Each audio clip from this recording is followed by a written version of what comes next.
morning, students. Hope you all are safe at home. Welcome to Standard 10th English Kumar Bharti video lecture. Students, today we will be seeing the chapter 1.5 Joan of Arc. This chapter is actually a part of a play written by famous playwright George Bernard Shaw. Before actually starting with this chapter, let us get to know about this iconic historical character who is Joan of Arc. Joan, the main character, is a French girl. She was born in 1412 and she passed away in 1431, which conveys that she didn't live a long life. But the last 6 years of her life were very eventful. Children, before understanding this drama very clearly, we need to look into the conditions which were in France during the lifetime of Joan. So let's see who was Joan and what was so special about her. Joan was a simple, uneducated peasant girl. Children, here peasant means agricultural labor where they don't own their farm and they work in someone else's land. So, Joan was a farmer girl, which shows that she belonged to a very poor family. She didn't have any sort of education. Her simple life took a turn when she was just 13 years old. A thing to wonder is what might have happened with her when she was so small. Students, at this small age of 13, she started having dreams, or I can say she started receiving visions. Here, vision means dream. And in her dreams, the messenger of God, that is the angels, started communicating with Joan and told her the purpose of her life. Or I can say the angels came to give her God's message. Children, this is a story of 15th century. In those days, the church was very powerful and it was believed that the angels would speak to someone who belonged to church. According to the people, it was not possible for a common peasant girl to get visions from angels. It was a very strange thing for them to believe. So, now let us see what was the God message for Joan.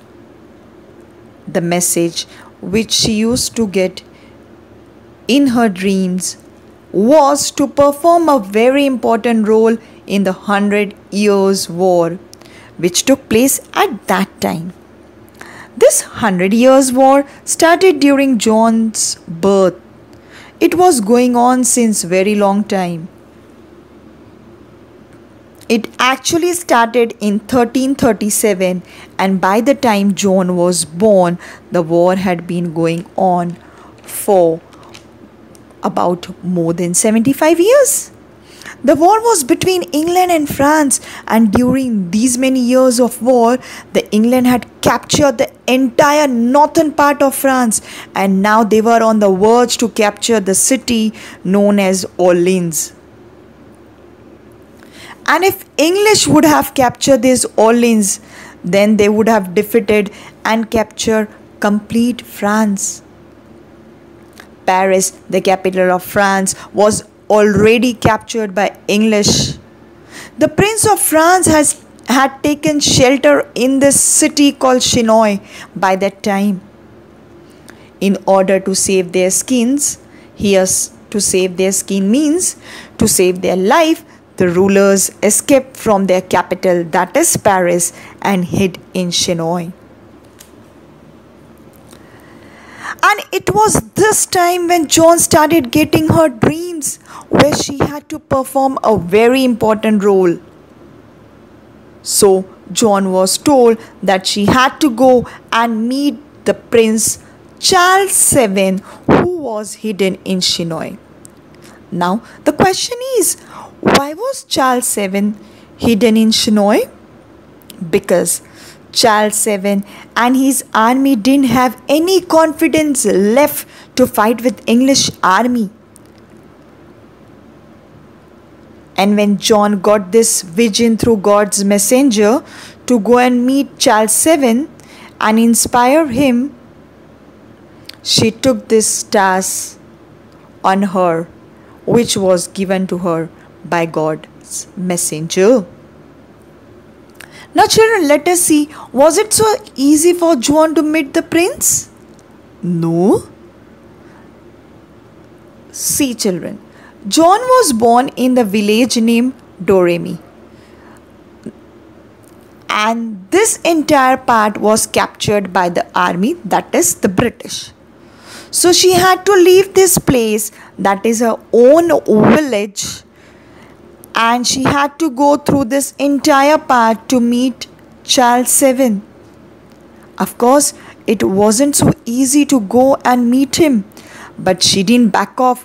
She bravely made her own ways and reached to Charles VII and told him that if he permits and gives his army or soldier to her, then she will rescue the city of Orleans from the English army, which was on the verge of capture.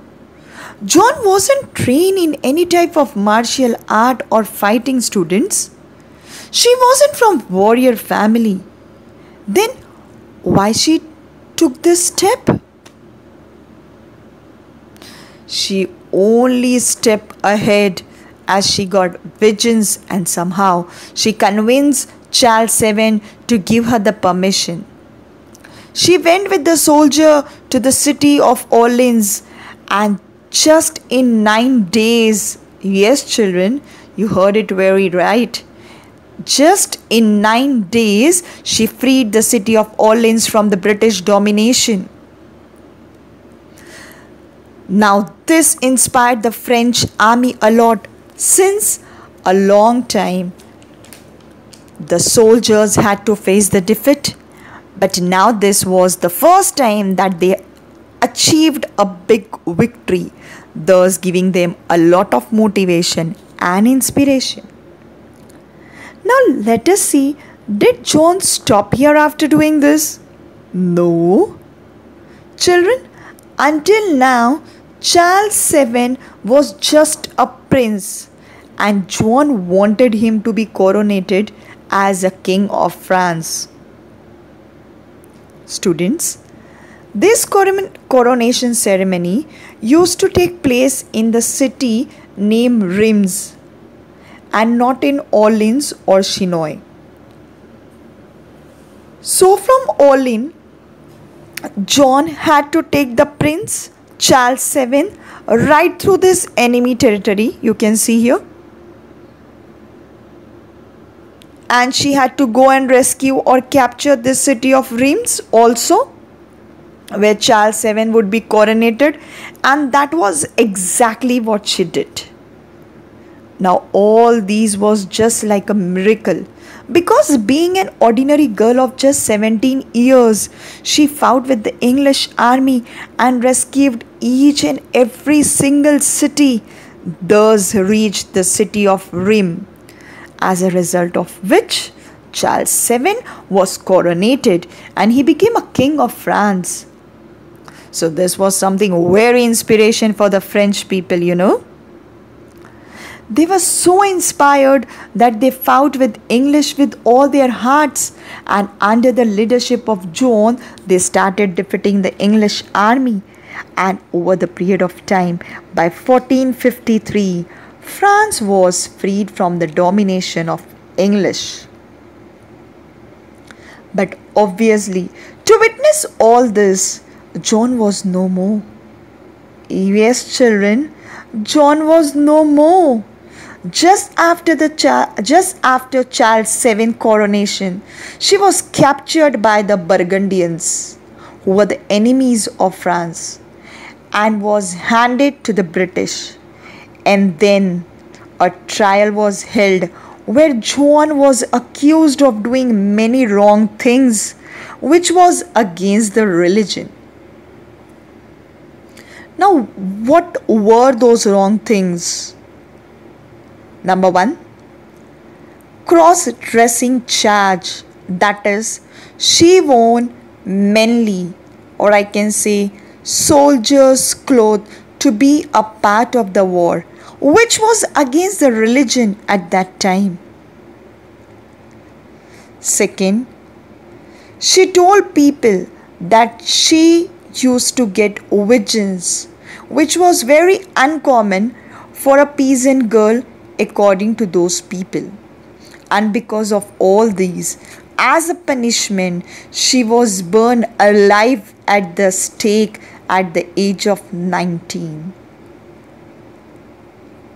Children, here stake means a wooden piece of something or a metal. And that was the sad end of Joan's life in 1431. But that wasn't the end of Joan's story. After the Hundred Years' War, Charles VII, who was now the King of France and not the Prince, investigated Joan's case again, and it was found that Joan was not guilty or falter at all and was declared a mortal. In this way, Joan became an icon of French people. After this, in 1789, when modern day France came into existence, the French people wanted a national symbol to inspire them, and in order to keep French people motivated, they selected Joan as their national symbol.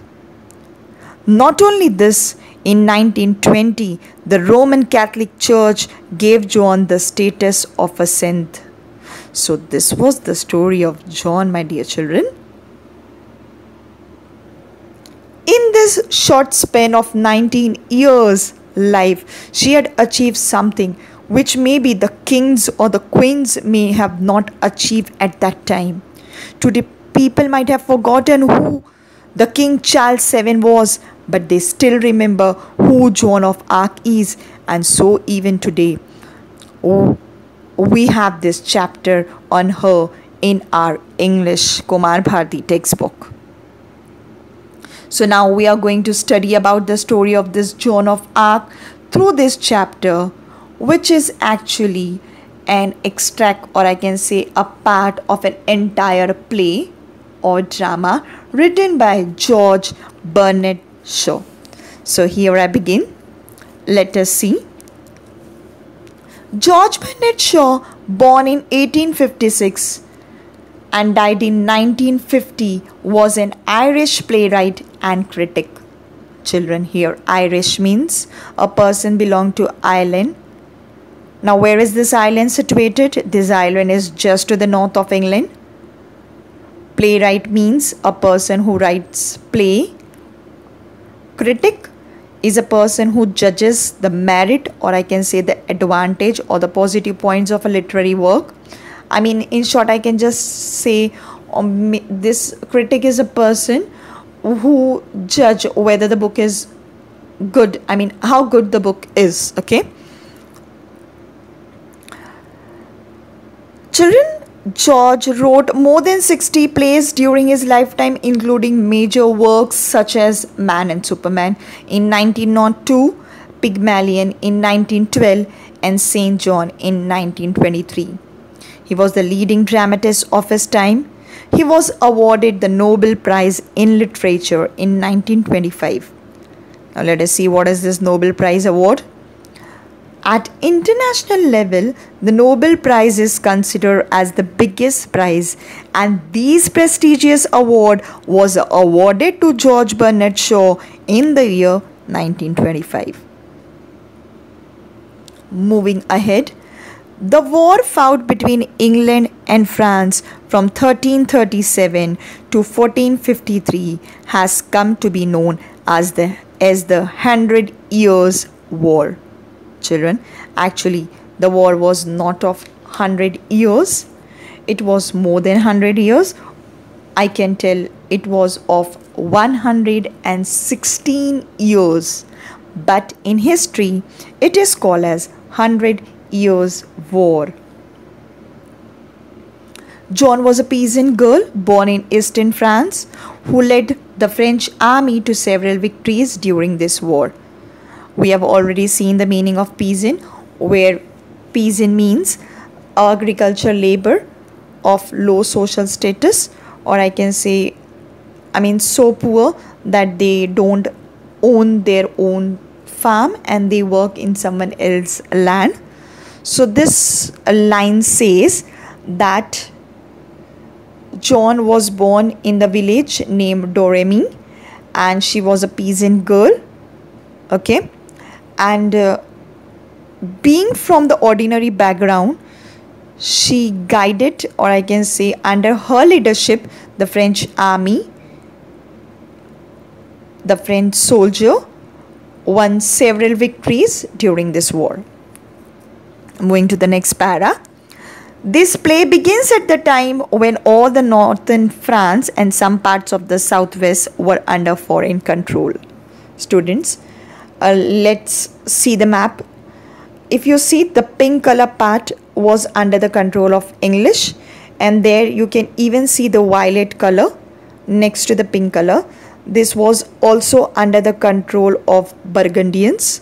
So this play began at the times where the northern part, that is the upper part, and some part of the southwest, that is the down left side part, were under foreign control.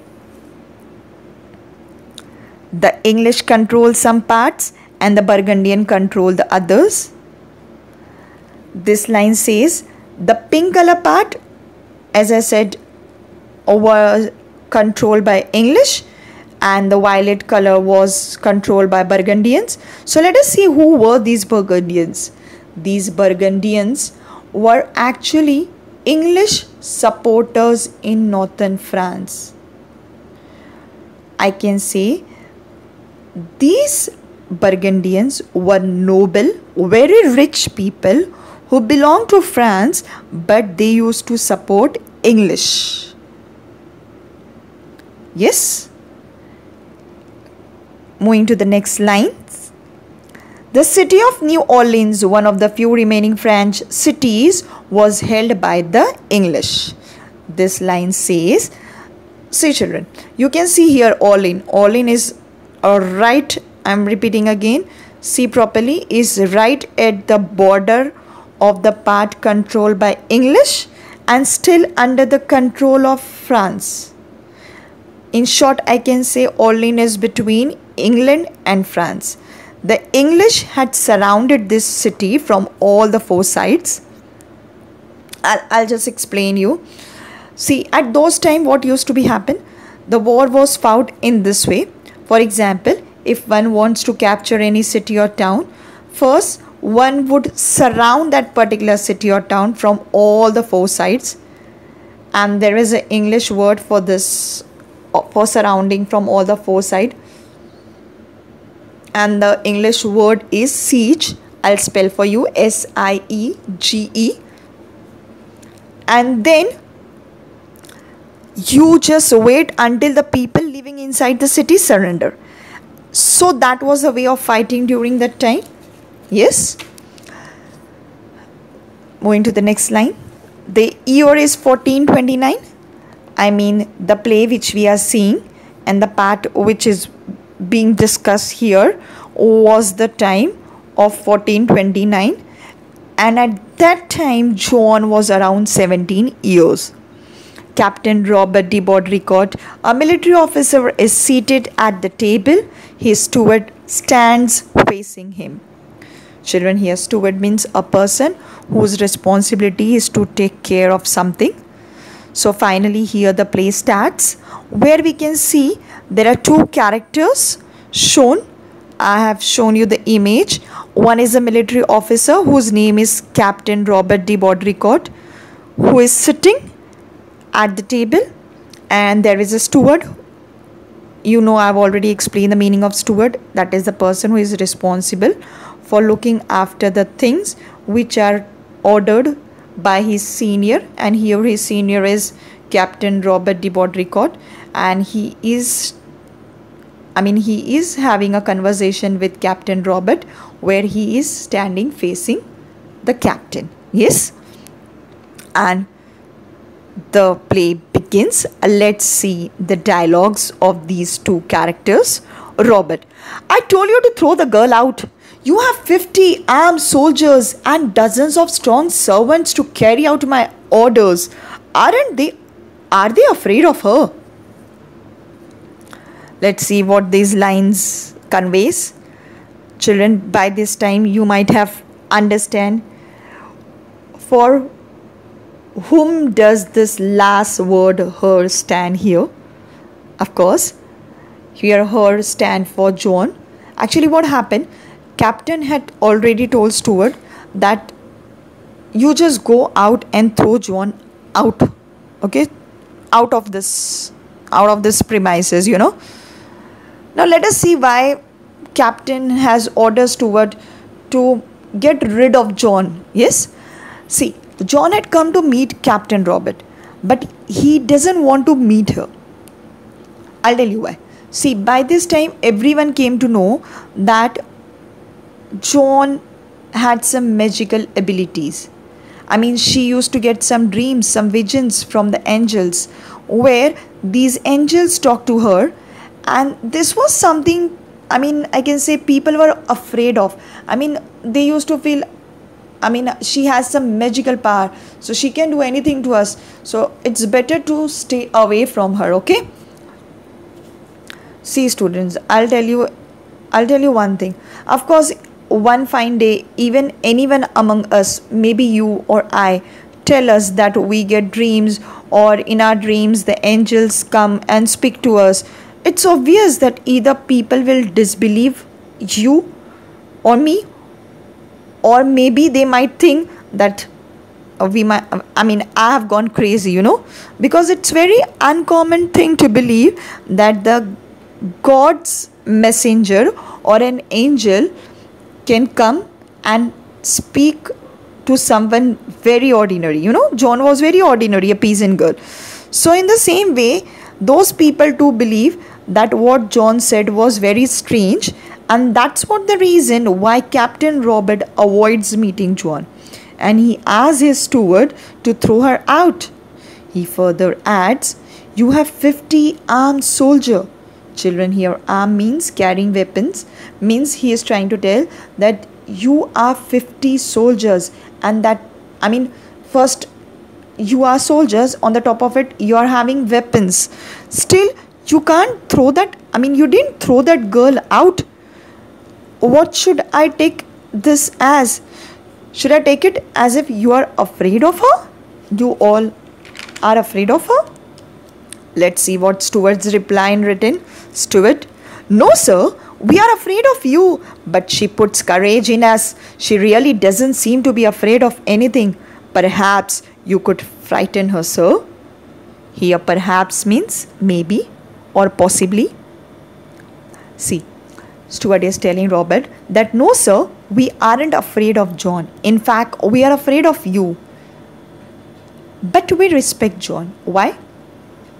Because being so small, that is of 17 years, she is so brave, and seeing this bravery, we too get inspired and motivated by her.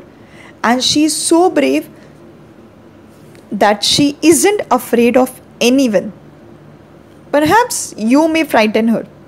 So, you may go out and meet her and see whether she gets afraid from you or not. Yes?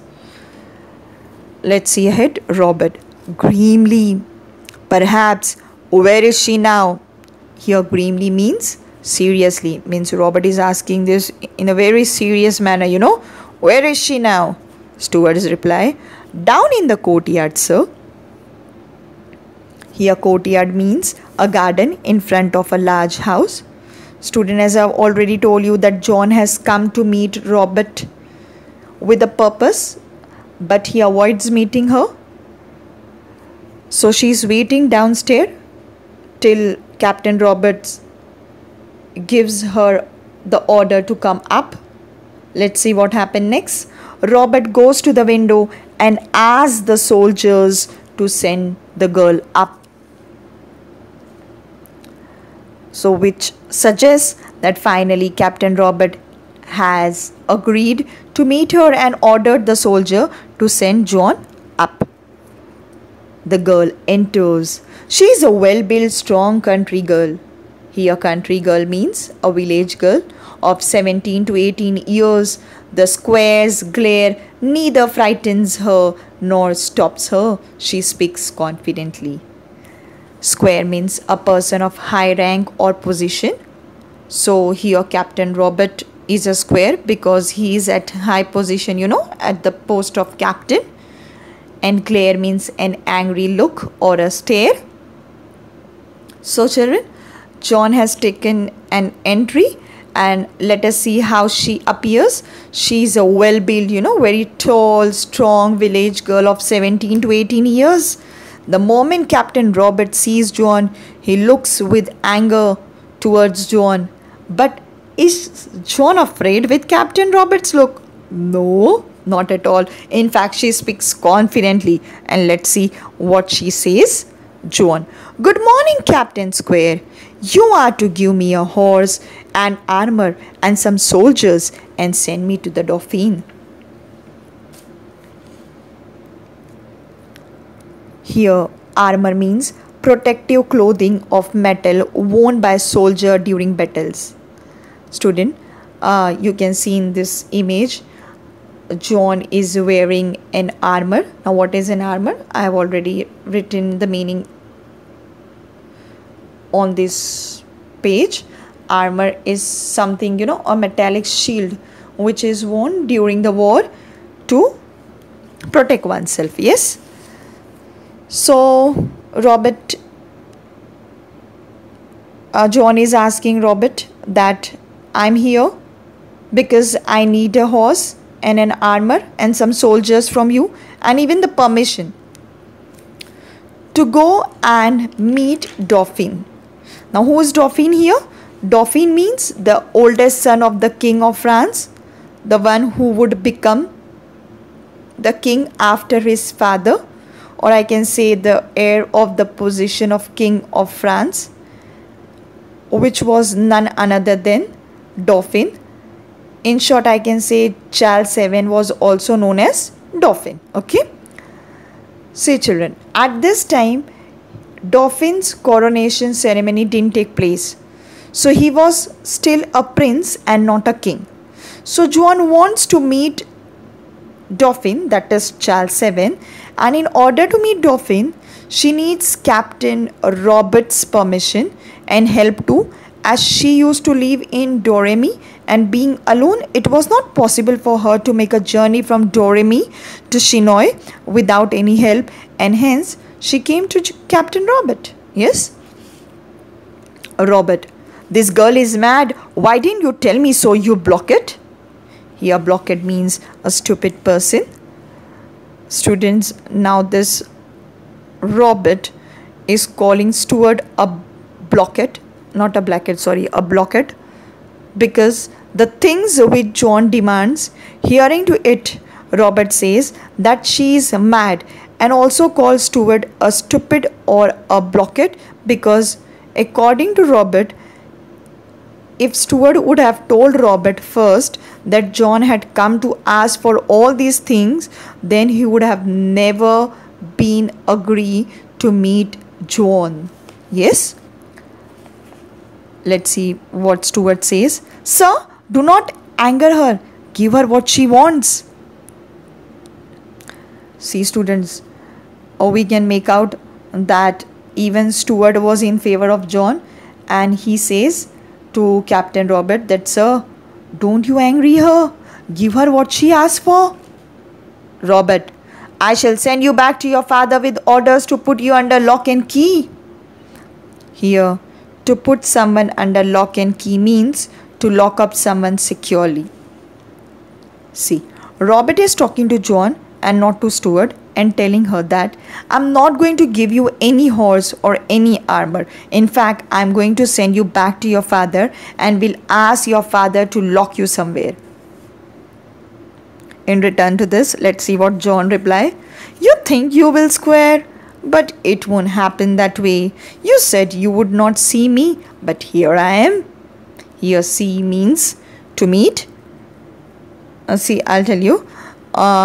John is not at all afraid even after hearing this threat from Captain Robert. In fact, she's talking very confidently and calmly and telling Square that even first you told me that you're not interested in meeting me, but see, here I am standing in front of you. So do you think even this threat is gonna work out? No. In fact, she says that everything will happen according to the way I want. Students, you can see how confident John was, and let us see from where did she gain this confidence. She has this confidence not in her own self. She has this confidence, or I can say a faith in God and his messenger. She believed that whatever the angels have told her, all that is going to happen in the exact way. Robert, so you're assuming that I'll give you what you want. Here assuming means taking for granted. Robert is questioning on John's belief and asking her that, what do you think? Will I give you what you want? To this, John replies, yes, Square, continues busily. She went on speaking. She didn't stop. She's not afraid. She's saying, yes, sir, of course, you're going to give me this.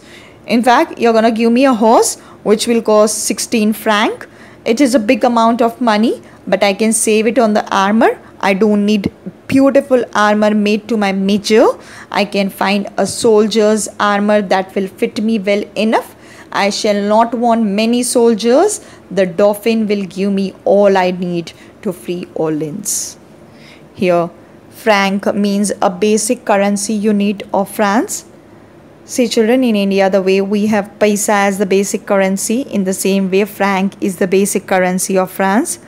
John says, yes, Square, I do know that horse will cost 16 francs, which is a bit expensive, but don't you worry, I'll compensate that money on the armor. Now let us see how is she gonna compensate. She says that no doubt I'm in need of an armor in order to fight in the war, but I don't need a new brand beautiful armor made up of my feet. Here made up of my feet or made up of my measure means, exact according to my measurement. I'll just find a soldier's armor that will fit me well, and I'll manage with that armor. Nor do I want many soldiers from you, because I'll not only go and meet Dauphin, but will also convince him to give me all what I need to free Orleans. And by this, we come to know that how confident John was. She's going to take Robert's permission, but see the way she's talking. She's saying that I don't want many more things from you. I just need a horse, armor, and few soldiers just to reach till Dauphin. And once I reach Dauphin, I'll ask the rest things. Maybe many soldiers which I need to fight the war. I'll ask from him, and I'll be able to manage with the things you're gonna give me. See how confident she is. Students, you all have been learning history since your 3rd standard, and if you see your historical background, then there are many events or many icons in history who have completely turned the table. Now here, what do you mean by turning the table? Here, turning the table means to turn the game, or to turn the situation. See, here in this war, we came to know that English was on the verge of winning and France was almost lost.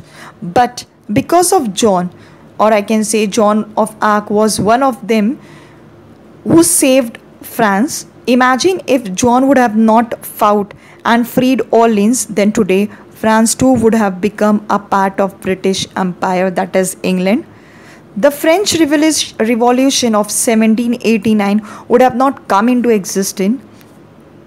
Ideas such as liberty, fraternity, and justice, which we are studying in our social studies, would have not come into existence, which are the boons of France to us, the gift of France to us, if John would have not been there.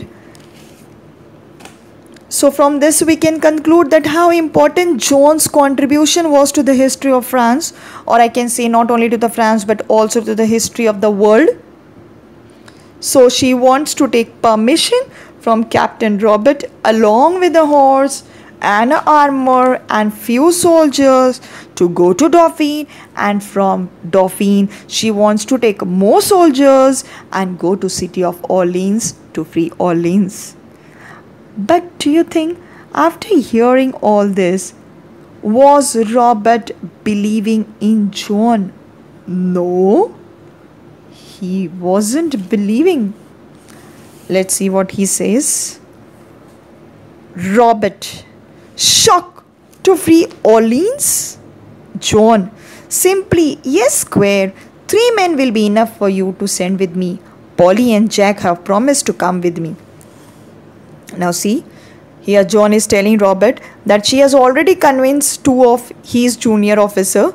See, to your surprise, you will be very surprised. I mean, this is the height here. I mean, she is coming to Captain, Square, who is at the high post, to take his permission and telling him that don't you worry, I have already convinced your 2 junior officers to come along with me, and they have agreed willingly. They have agreed to come with me. So you just need to give me the permission. The rest, all things I have already done. Now let us see who those 2 junior officers are. Who are they? What are their names? Their names are Polly and Jack. Polly is not the real name. We are going to see his name in the next line. So Robert says, you mean Monsieur de Poligny? Children, here Monsieur means a French word for Mr. The way we give Mr. salutation, in the same way in French, the word which stand in place of Mr. is Monsieur. And I do agree that you have already seen and studied this word in your standard 9, unit 1, lesson number 1.5, the necklace, where Mathilde's husband, Mr. Loisel, is also addressed as Monsieur Loisel. I hope you have recalled it by this time. So Captain Robert is surprised to find out that even Monsieur de Poligny has agreed to help John and go with her. Let's see what John replies. Yes, square. Jack will come willingly. Here willingly means of one's own will. He is a very kind gentleman and gives the money to give to the poor. I think John Godsave will come, and Dick the archer and their servants, John of Horncourt and Julian. There will be no trouble for you, square. I've arranged it all. You have only to give the order. So let's see what John replies. John says, yes, sir. I've already arranged all these people and they all have agreed to come with me willingly. I have not forced them. They themselves are ready to come with me. In fact, she appreciates Monsieur de Poligny by calling him as a very kind, generous gentleman, and is telling Captain Robert that Monsieur de Poligny gives money to me to gives to the poor. Like, I am a poor girl coming from a peasant family. Like me, there are many other poor. So Monsieur de Poligny help me and people like me, the poor people like me, by giving money. So in this way, John is trying to convince Captain Robert that I have already managed all the things. Now you just need to give me permission along with the few soldiers, a horse and armor, so that I can go and meet Dauphine. That's it. To this Robert says to the steward, is this true about Monsieur de Poligny? Steward eagerly, yes, sir. And about Monsieur de Mates too. They both want to go with her. Children, here eagerly means in an interest accepted manner. So even we can also take it as that even Stuart was in favor of John, and Stuart is telling Robert that, sir, not only Monsieur de Poligny, even Monsieur de Metz is ready to accompany John in her fight against the English. Children, hearing this, Robert can't believe his ear, and he want to confirm this. Yes, and let's see what does he do. Robert goes to the window and shouts into the courtyard. Here courtyard means, I've already told you, a area in front of a large house. Send Monsieur de Poligny to me, will you? He turns towards John. Get out and wait in the yard. Here yard means courtyard. So I was telling you that Robert can't believe this, and he wants to confirm by talking to Monsieur de Poligny that how come he has agreed to go with John. Robert wants to talk with Monsieur de Poligny alone, and so he ordered John to get out and wait in the yard till he calls her back. To this John replies, smiling brightly at him. Right square, she goes out. Here brightly means very happily. So seeing Robert very angry, John is smiling, and she's smiling very happily and confidently, and she goes out. Now let's see why she's smiling. She's smiling because she knew that though Captain Robert is denying, still these all people are there to support me. She's so confident about the things that are happening the way she wants, because she thinks that this is the God's will and not the way Captain Robert wants. Robert to the steward, go with her, stay within call, and keep your eye on her. I shall have her here again. Yes, the moment John went out, Captain Robert ordered his steward that go with her, okay, and stay within. Here stay within means to be near her. Go and be near her and keep your eye on her. Here keep your eye on her means to keep a watch on someone. So he ordered steward that go with her, be near her, and also keep a watch on her till the time I shall send my next order to see her back again. Student, that was enough for the day. I'm going to conclude here, and I'll be taking this as a part 1 of this chapter. So that was enough for the day. Part 2 will be seeing tomorrow. So thank you.